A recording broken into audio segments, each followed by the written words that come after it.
Baik, Assalamualaikum warahmatullahi wabarakatuh. Masih dari seputaran Yogyakarta, ya, jalur Kaliurang, Yogyakarta. Pagi ini kita akan membahas surat Al-Baqarah ayat 168. Surat Al-Baqarah ayat 168 ini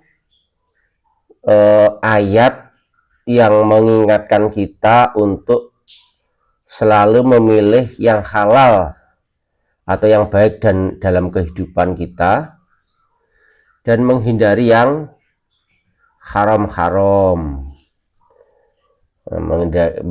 menghindari yang tidak baik, serta menjauhi segala bentuk godaan dan tipu daya setan yang menjerumuskan. Oke, kita baca dulu ayatnya. A'udzu billahi minasyaitonir rajim. Bismillahirrahmanirrahim. Surat Al-Baqarah ayat 168. Ya ayyuhalladzina amanu, ya ayyuhan nasu, wahai manusia, maaf salah ya. Kulu, kalian makanlah, atau makanlah kalian, mimma, dari apa-apa, fil ardi, di bumi. Apa-apa itu ya apa saja gitu loh. Halalan, yang halal, makanan yang halal, thayyiban, dan baik.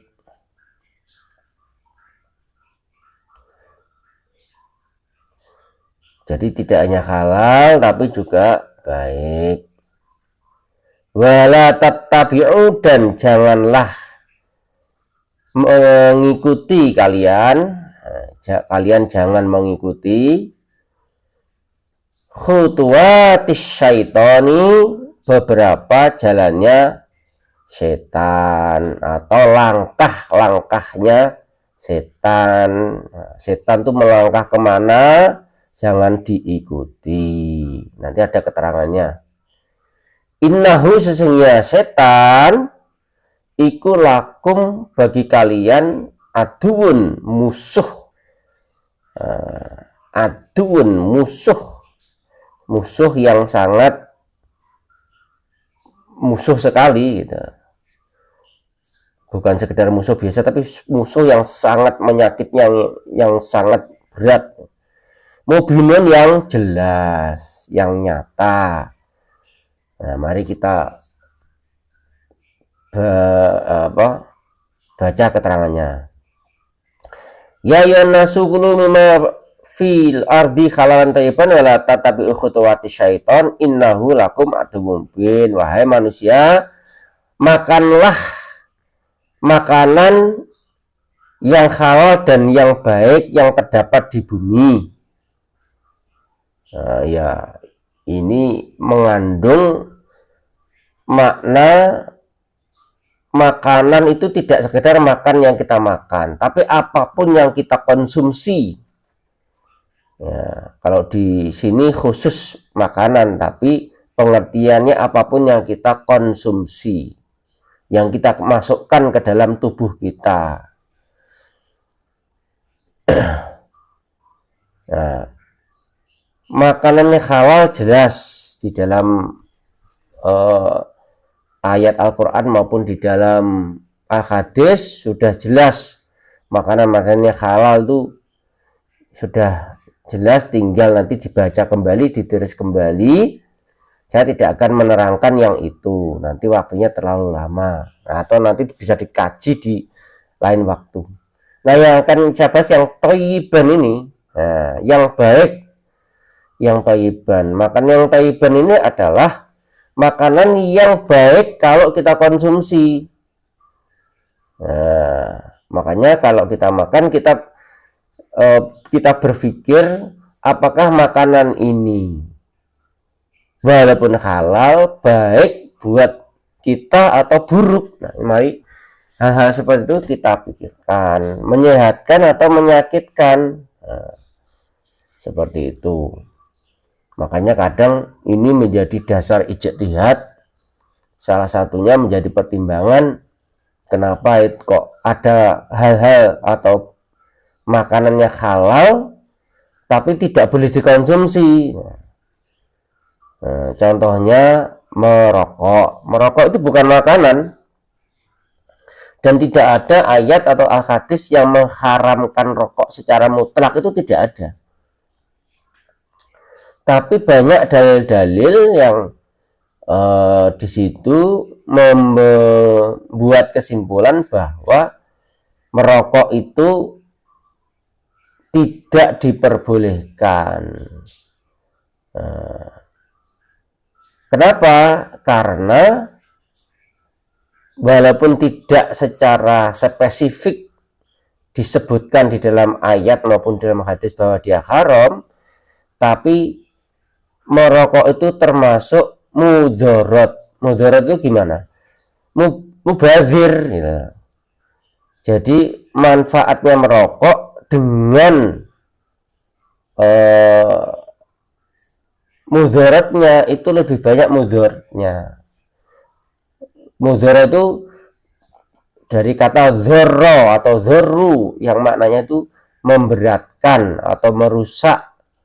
Nah, jadi rokok itu walaupun dia tidak disebutkan haram, tapi dia merusak atau memberatkan untuk tubuh manusia.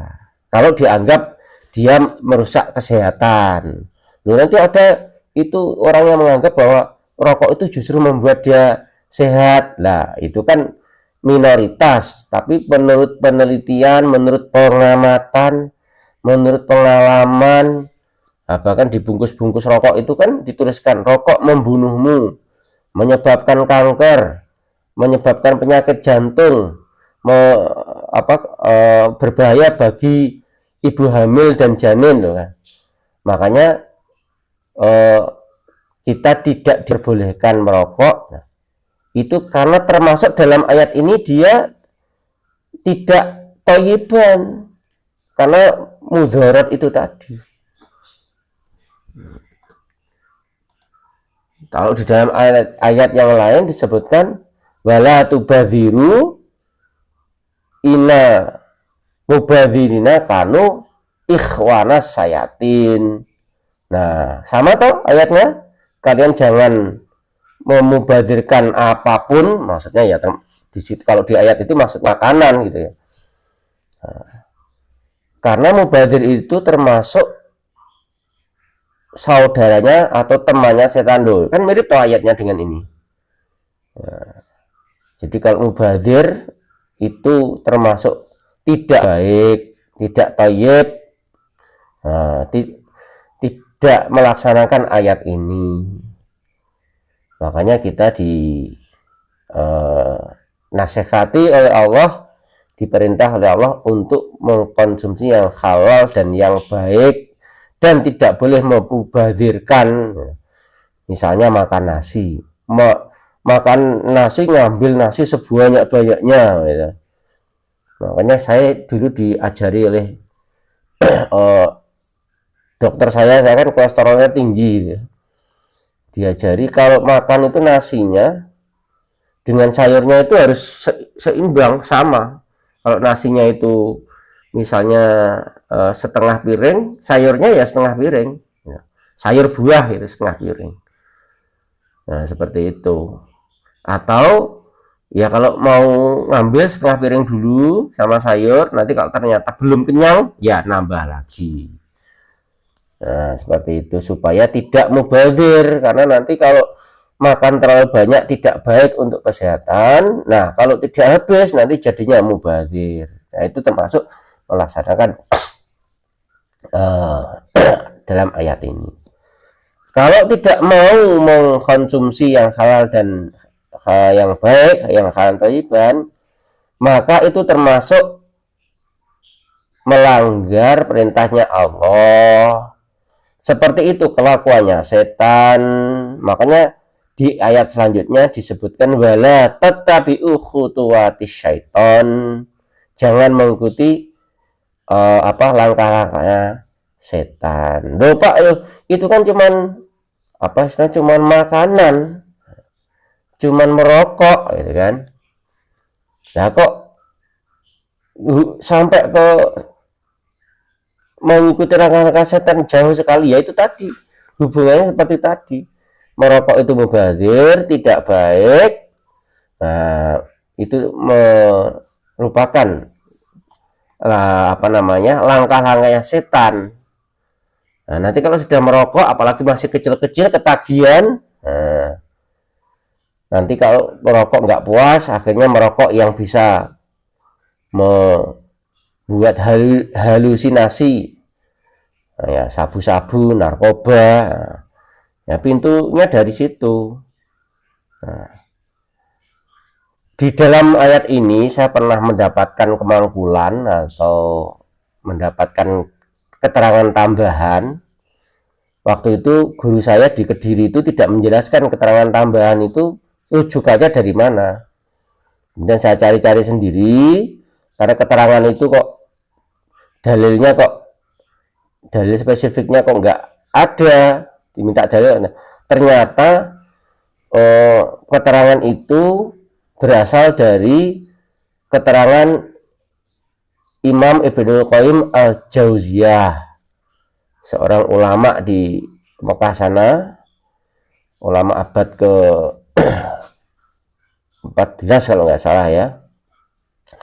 Itu menjelaskan tentang 7 tingkatan jalan setan menggoda manusia. Itu dipakai untuk keterangan ayat ini oleh guru saya.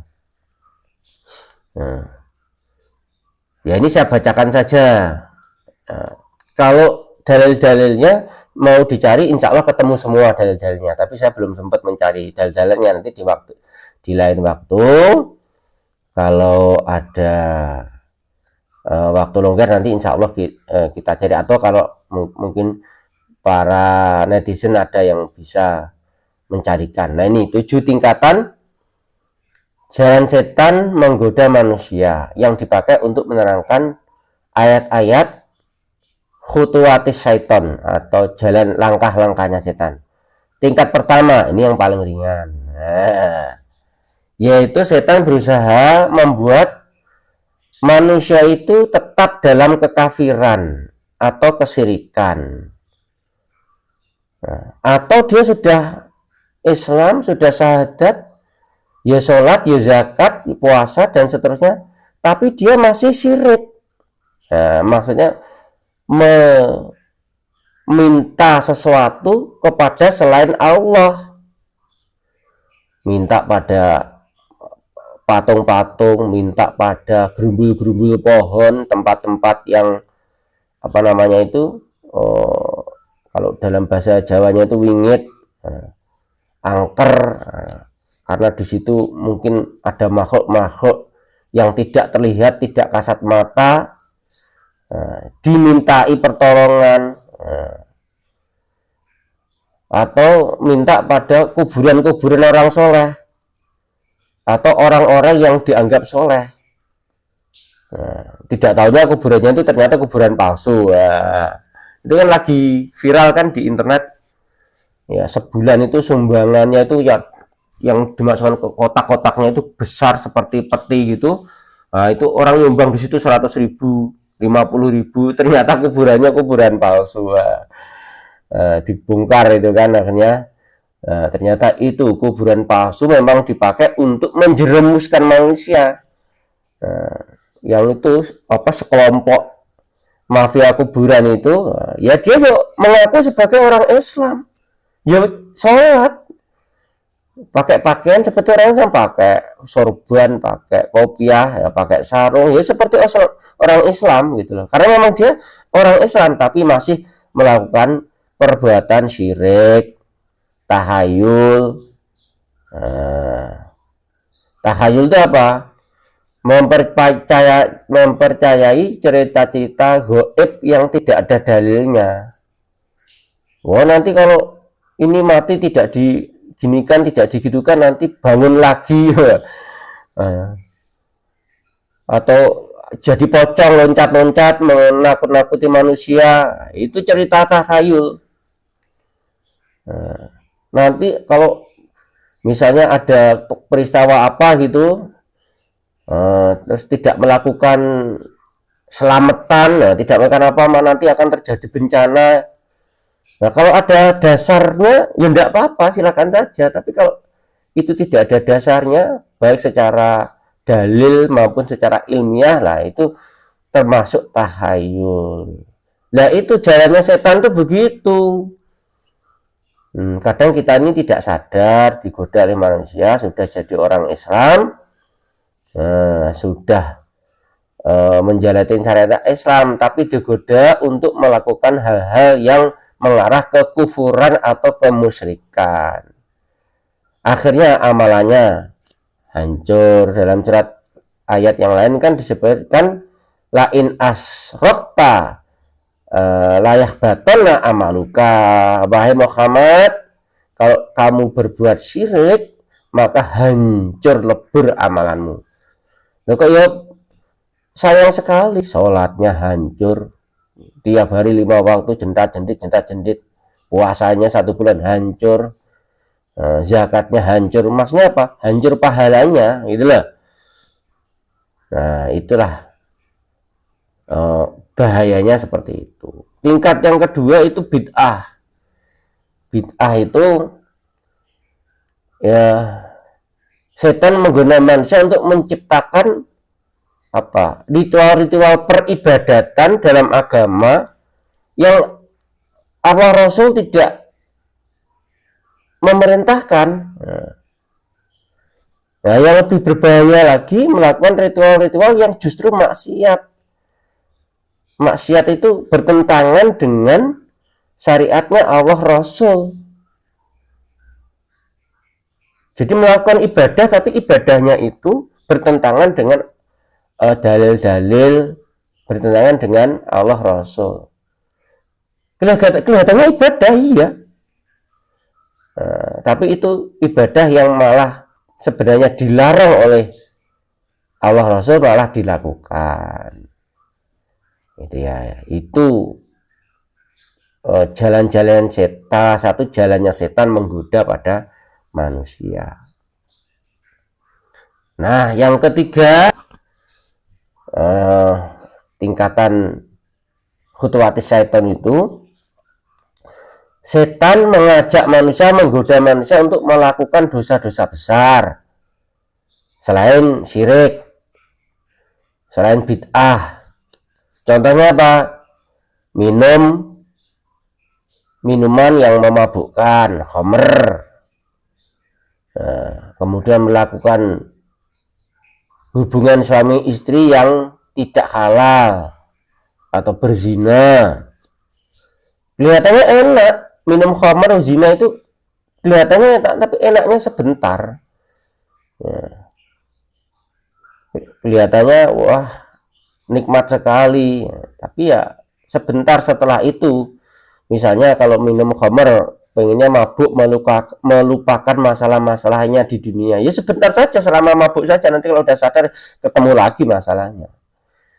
Termasuk durhaka kepada orang tua, membunuh tanpa sebab yang namanya apa, yang jelas itu.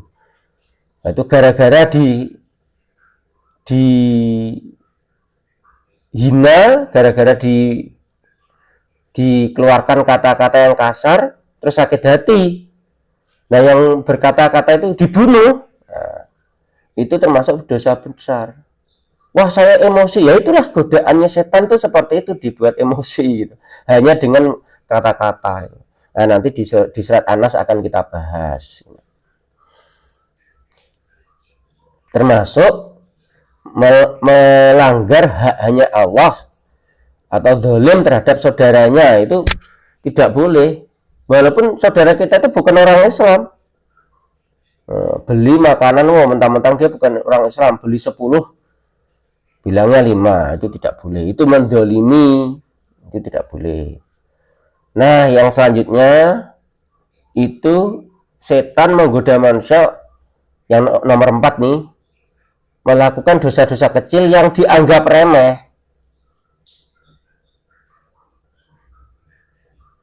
atau muhqarati dzunub, kalau dalam hadisnya gitu kan, ittaqu wa muhqarati dzunub, takutlah kalian dengan remehnya dosa. Karena dosa itu nanti kalau di dalam surat Al-Baqarah itu menjadi noktah kecil. Jadi kalau kita melakukan dosa kecil, ya kayak di titik kecil itu, tik kecil gitu. Nah, semakin titiknya ini banyak, tidak ditobati, tidak dihapusi, lama-lama menumpuk menjadi dosa-dosa besar. Nah, itu makanya pentingnya terus mengkoreksi dan bertobat. Kemudian yang kelima, menyibukkan diri dengan hal yang mubah secara berlebihan. Nah, ini untuk setan menggoda orang yang faham. Lah, ini orang paham juga digoda. Jadi mengalihkan perhatian manusia dari amal ibadah yang besar, kemudian tidak melakukan ibadah yang besar itu, menyibukkan kepada hal-hal yang mubah, yang kecil secara berlebihan, sehingga lalai dengan yang besar tadi, yang utama tadi. Nah, tadi di atas sudah saya contohkan, misalnya ada umat Islam, orang Islam itu tidak melakukan hal-hal yang wajib, tapi melakukan hal-hal yang sunnah, tujuannya ya untuk mencari pahala. Misalnya, contohnya ini, ya, mengurusi urusan duniawi sehingga melalaikan sholat, melalaikan membaca Al-Quran, lalai dengan zikir, istighfar, karena sibuk mainan HP, ya, sibuk bekerja. Ya bener, itu bekerja, itu juga ibadah gitu loh, maksudnya gitu. Bekerja, main HP itu kalau dia menghasilkan maisah, ya itu bekerja, berpahala, ibadah. Tapi karena saking sibuknya urusan bekerja, nah, akhirnya lalai dengan sholatnya itu diropol-ropol, padahal bukan musafir. Nah, karena saking sibuknya. Apa ada seperti itu? Ya ada. Nah, makanya ini diingatkan. Yang nomor 6, tingkatan ke 6, menyibukkan diri dengan amal yang kurang utama. Nah, kurang utama, sementara amal yang utama itu ditinggalkan gitu loh. Misalnya punya kewajiban sholat, tapi sholatnya tidak dilakukan, melakukan ibadah yang ringan-ringan, alasannya belum mampu. Nah, kan ada seperti itu. Wah, aku masih suka maksiat, udah saya tak ini aja, sedekah saja, tidak sholat. Nah, ada lagi orang kaya yang sudah mampu haji, karena masih merasa belum mampu, nggak mau berangkat haji, terus umroh saja. Umroh itu juga pahalanya besar, tapi dia kan punya kewajiban haji. Atau zakat juga begitu, meninggalkan zakat, udahlah ini aja lah, yang penting kita ngasih ke saudara-saudara atau orang yang tidak mampu, meninggalkan zakatnya. Nah, seperti itu. Ya samalah, yang kelima dengan yang 6 ini sama. Nah, yang ketujuh, yang terakhir ini, jadi setan itu menggoda manusia yang rajin beribadah, menggoda yang rajin ibadah untuk melakukan amal-amalan yang susah, yang memberatkan. Nah, jadi sebenarnya amalan itu tidak wajib, tapi dipaksakan diri. Amalan itu, untuk melakukan amalan itu berat, dipaksakan diri sehingga mengabaikan kesehatannya, sehingga mengganggu orang lain. Nah, ini termasuk cara orang menggoda. Nah, cara setan menggoda manusia, termasuk menyusahkan itu, ya, mengganggu. Setan itu mengganggu fisik, secara fisik, dibuat sakit gitu. Jadi maksudnya mengabaikan kesehatan itu, orang itu dibuat ibadah yang membuat badannya itu sakit-sakitan gitu. Nah, itu tidak boleh, seperti itu tidak boleh. Ada dalilnya, ada. Nah, cuman nanti kita cari kan. Nah, termasuk ya orang kena santet, kena gangguan jin, itu melakukan ibadah-ibadah yang membuat dia kena gangguan setan dan gangguan jin. Nah, itu juga termasuk jalannya godaannya setan menggoda manusia. Nah, itu ya keterangan surat Al-Baqarah ayat 168. Nanti silakan di deres lagi yang sudah mengkaji. Nah, bisa ditanyakan ke gurunya yang mungkin belum jelas. Makanya dalam termasuk kita membaca Al-Quran itu, membaca Al-Quran kan sesuatu yang baik, sesuatu ibadah yang besar pahalanya. Karena membaca Al-Quran itu termasuk satu huruf itu diberi 10 pahala, 10 kebaikan.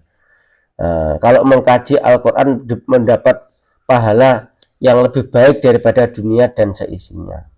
Tapi itu menjadi jalannya setan untuk menggoda yang manusia. Makanya ketika membaca Al-Quran diperintahkan Allah di dalam surat An-Nahl ayat 67 kalau nggak salah, ya, itu di situ disebutkan idza qara'tal Qur'an fasta'id billahi minasyaitonir rajim.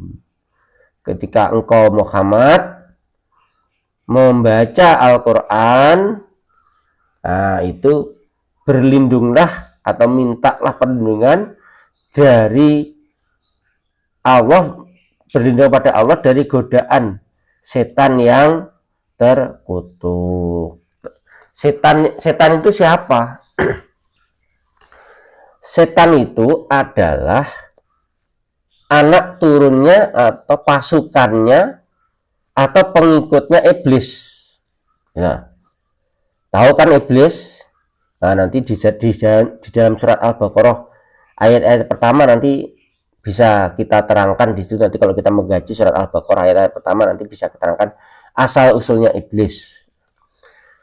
Nah, pengikutnya iblis ini nanti di dalam surat Anas kita terangkan itu ada dua, yaitu dari jin dan manusia. Nah, kenapa kok dikatakan setan itu terkutuk atau a'udzubillahi minasyaitonir rajim, rajimun, rajam. Nah, rajimun itu maknanya dirajam atau orang yang dirajam, makhluk yang dirajam. Rajam itu apa? Rajam itu dilempari batu. Nah, makanya kalau kita pernah mengkaji itu, kalau ada di dalam Taurat maupun Injil maupun dalam Al-Quran, kalau orang yang berzina itu hukumnya harus dirajam. Itu maksudnya dilempari batu atau dipukul menggunakan kayu. Nah, itu namanya dirajam. Nah, dirajam ini bisa dimaknai dia itu terkutuk itu maksudnya terputus dari apa? Terputus dari rahmatnya Allah. Muqotoun min rahmatillah. Muqotoun terputus atau terkutuk dari rahmatnya Allah. Jadi kalau kita, kamu itu manusia terkutuk, maksudnya terkutuk itu terputus dari rahmatnya Allah. Kutuk kotoun, kotun terputus. Rahmatnya Allah itu apa? Rahmatnya Allah itu adalah surga. Jadi al-jannatu rahmatun. Udkhulu fi jannati bi rahmati, yaitu. Jadi surga itu rahmat. Masuklah surga dengan rahmatku. Nah, kalau terputus dari rahmat, terputus tidak bisa masuk surga, maka masuknya ke dalam neraka. Itulah makanya dikatakan setan itu makhluk yang terkutuk. Nah, kalau makhluk yang dirajam itu ada ceritanya. Waktu itu Nabi Ibrahim alaihissalam diperintah Allah untuk berdakwah di luar kota Mekah. Kan Nabi Ibrahim kan punya istri namanya Hajar yang di Mekah. Itu istri kedua. Istri pertama namanya Saroh, itu tinggalnya di Syam atau di Yerusalem. Nah, istrinya yang satu di Yerusalem, yang kedua di Mekah. Yang di Mekah itu namanya Hajar, punya putra namanya Ismail. Waktu Ismail masih kecil, nah, Nabi Ibrahim diperintah oleh Allah untuk berdakwah di luar kota Mekah. Nah, waktu itu ceritanya sampai di luar kota Mina.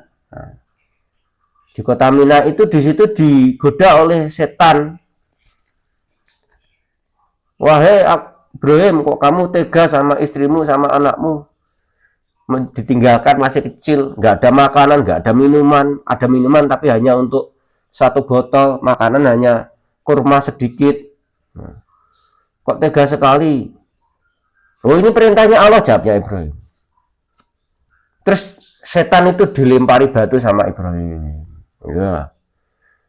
Ibrahim jalan lagi, naik unta, jalan lagi untanya itu.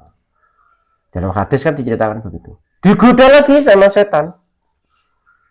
Nah, sama Nabi Ibrahim dilempari batu lagi sampai 3 kali. Nah, setelah dilempar yang ketiga kalinya, terus akhirnya setan sudah tidak menggoda lagi. Nah, sekarang itu menjadi ritual melempar jumroh dalam ibadah haji itu di jumroh ula, wusta, dan akobah. Itulah kenapa setan itu dirajam. Nah, atau lempari batu itu ceritanya di situ. Nah, kalau dimaknai dirajam yaitu dilempari batu itu, tapi maksudnya itu adalah dikutuk atau diputus dari rahmatnya Allah. Makanya jangan mengikuti jalan setan, karena setan itu musuh yang jelas. Lah, orang iman itu pengen masuk surga, sedangkan setan itu terputus dari surga. Nah, itu kan 180 derajat saling berlawanan. Baik, kita masuk surat An-Nas. Ini kelanjutannya tadi itu. Kita bacakan dulu ya surat An-Nas. Nah, Qul a'udzu Bismillahirrahmanirrahim. Kul katakanlah Muhammad, a'udzu, aku berlindung, bi Rabbi, dengan Tuhannya. Kalau bahasa Jawa itu maring pangeran, anasi, manusia. Jadi yang dimaksud Tuhannya manusia itu adalah Tuhan yang menciptakan, yang memelihara, yang memberi rezeki, yang mengatur, yang memelihara, yang menghancurkan, yang mematikan, dan seterusnya. Malikinas, yang memiliki manusia atau merajai manusia. Maksudnya merajai manusia nanti dihisab dari kiamat. Ilahinasi, Tuhannya manusia, maksudnya Tuhan yang disembah. Loh, kok ada Tuhan yang enggak disembah? Ya ada. Makanya di sini ilahinas, Tuhannya manusia, Tuhan yang disembah. Karena kalau kita bilang Tuhan saja, kadang orang yang tidak Islam itu enggak tahu. Dikira Tuhan itu ya Tuhan yang semua Tuhan itu. Berlindung dari apa? Min syarri, dari jeleknya atau dari sungguh-sungguh kejelekan, al waswasi. Was-was itu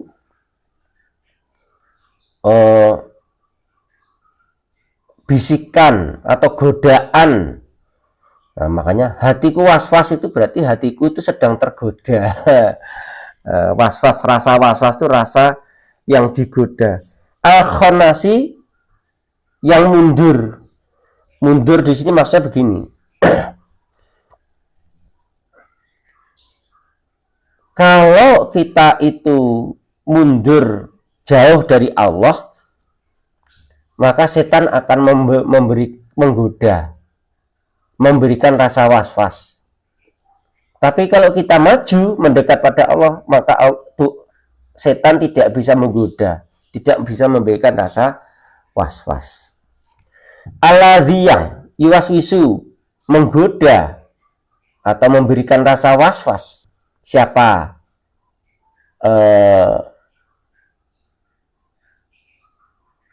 Setan fi sudurinas, di dalam hatinya manusia. Itu loh, berlindung dari setan, dari yang memberikan was-was di hatinya manusia.